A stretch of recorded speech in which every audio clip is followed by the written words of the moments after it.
Praise the Lord friends.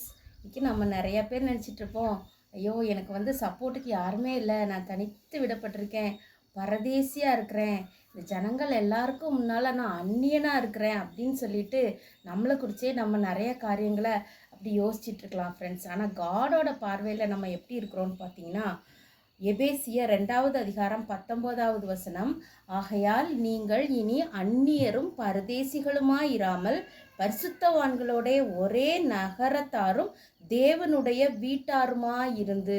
ஆமாம் friends, என்றைக்கு ஒரு நாள் நம்மளுக்கு ஏசப்பா நீங்கள் தான் எங்களுக்கு அப்பா, நீங்கள் தான் எங்கள் தகப்பன், நீங்கள் தான் எங்கள் தலைவர், நீங்கள் தான் எங்கள் ஆண்டவன் சொல்லி ஏற்று பரிசுத்த ஆவியானவர்களை நம்ம இருக்கும்போது ஃப்ரெண்ட்ஸ், நம்ம பரிசுத்த ஆவியை பெற்ற எல்லா ஜனங்களும் நம்ம ஒரே வீட்டாரா, தேவனுடைய வீட்டாராக இருக்கிறோம் ஃப்ரெண்ட்ஸு. அதனால் தேவனுடைய வீட்டார் அப்படின்னு சொல்லும்போது தேவன் எவ்வளோ பெரியவர், அவருடைய குடும்பத்தில் நம்ம அங்கமாக இருக்கிறோம் ஃப்ரெண்ட்ஸ்.